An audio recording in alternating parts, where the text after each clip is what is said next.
Hello, and welcome back to the Save It for Parts channel. Today we've got a special guest on the channel, Eric, creator of Sandland.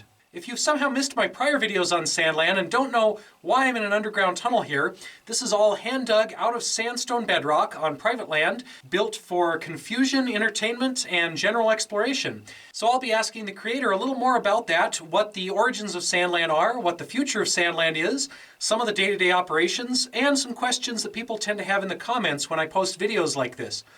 Let's get right to it. Hi, my name is Eric. My nickname is Slim Jim. Welcome to Sandland. This is what we've been doing for the past 11 years. So why did you start Sandland?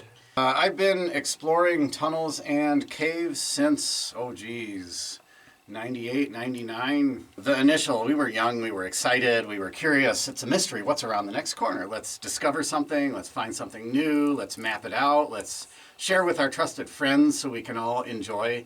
We all like creative project. It's back in grad school. They taught us at the beginning of the grad school curriculum that I took in engineering management that humans have four basic desires: to live, to love, to learn, and to leave a legacy. To state the obvious, this is our legacy. Over time, as I got a little older, I'm in my early 40s now, I got more motivated to leave something for future tunnel explorers to enjoy. And I still explore. I still always am thirsty to see the next new exciting tunnel system or cave, but it's not just about that. At this point, it's about creating where we get to design an environment that's custom designed for future people to enjoy exploring and people around today. So why do you like tunnels? 3 years old, my parents got me some little golden books, and I arranged them in a maze on the living room floor, and I begged them to buy me more, not because I wanted to read them, but because I wanted to make a larger maze to walk around in on the floor. So I've always loved mazes.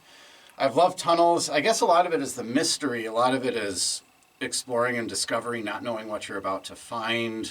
So what's an average day of digging at Sandland like? 90% of the time, it's just Dave and I. We're looking for help. We're always looking for more people to come help us dig and haul sand. But typically, we show up at 10 a.m. because it's an hour's drive from the cities. And we dig at a medium pace, taking breaks up until 9 or 10 p.m. Long day at a moderate pace, get 24 loads of sand out. That means we had a good day, good progress. Is it safe to be digging tunnels in sandstone? It would not be prudent for liability, cultural reasons for any owner or caver to say that anything is safe. But I would say that the risk of something serious happening is so low that we do not believe it's any significant likelihood to happen within our lifetime. If we thought there was a significant risk of serious injury or death, we would not be doing this. Most people who don't know much about our Jordan sandstone, their concern is it going to collapse? We are careful to leave the vast majority of our surface area as retained sandstone. For instance, this pillar in the center of the donut room, if we were to remove the pillar, we would have to raise the ceiling and make a giant dome, and even then it would be a greater risk of collapse. But what you see here is a 5-foot wide tunnel going around in a circle that has a solid pillar in the middle. And even though there's certain crevices here and there, the fact that we leave retained sandstone in between our different phases and tunnels and rooms is the big risk mitigation factor. So I'm very comfortable with what we're doing. So next question, what's the biggest challenge you faced in making Sandland?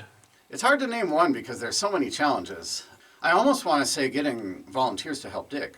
9 times out of 10, it's just 2 of us out here digging, and finding volunteers, finding people who are actually reliable and want to come out for the better part of a day to make some significant progress is incredibly challenging with such a niche interest and being a hobby project as opposed to a job. Has anything changed or evolved since your initial idea for Sandland?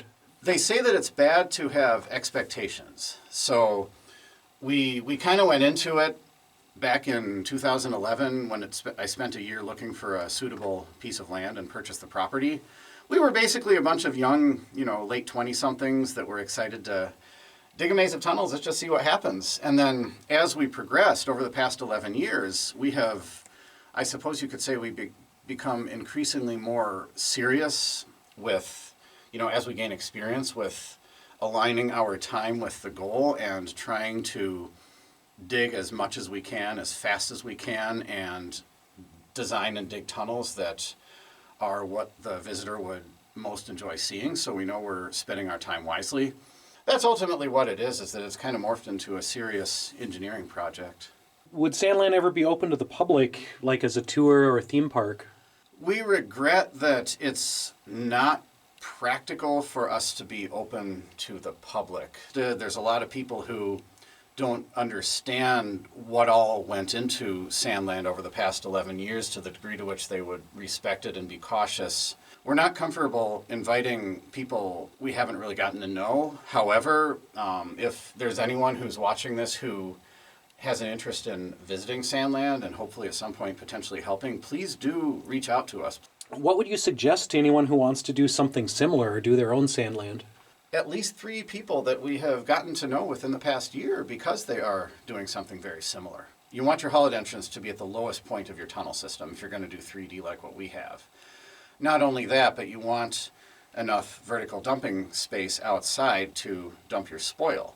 So ideally, you'd be on a significant hillside. Tools and equipment, try to keep things simple so you're not diverting half your time to maintain things as I tend to do. A lot of pointers, but if anyone is doing something similar, feel free to reach out.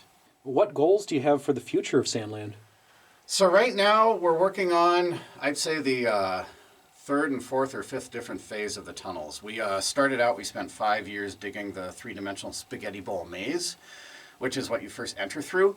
And then if you solve the maze, you are treated to getting to explore the donut room, which is where we're standing. And beyond the donut room is Gabe's bar and the Dave cheese, which is what Dave is digging. And the Dave cheese is, over the upcoming few years, the Dave cheese is kind of the centerpiece of what we're working on. Dave and I spend at least one long day per week. At this point, what we're looking to do is connect a bunch of loops because dead ends are no fun. And currently, I'm going to be working solo on what we're dubbing the squeeze cheese, because then we can pack as many interesting features and rooms and stuff into as small a space as possible. You just kind of crawl around like you're in a natural cave. And so that's what the future holds for the next few years.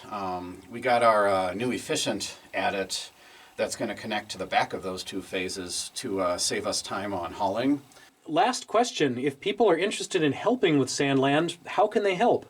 We're always looking for help. It's really challenging for just Dave and I to do the lion's share of the digging, and we do have a team that helps us with support work, but there's always more, with all the different pieces of equipment that we use out here and all the different things that need maintained. It's a near constant battle to try to keep up with everything. So if anyone's interested in volunteering, feel free to reach out. We do check our Facebook messages, and we also have the email address digsandland@gmail.com. As for something that's quicker and easier to do from home, we are currently about a month into a fundraiser to purchase a tractor.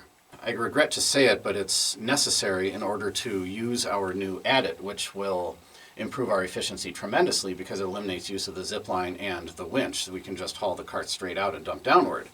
Not only is it going to allow us to use our adit, but it'll also allow us to save a lot long term on haulage costs because we don't need to pay the local excavator to go up and down our huge quarter-mile hill. We can do it ourselves with the tractor, so it's a win-win for us and also necessary to use the adit.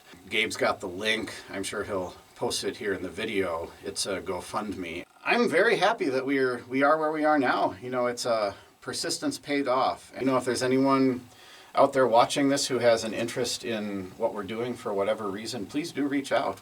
Look forward to hearing from you, and thanks for watching.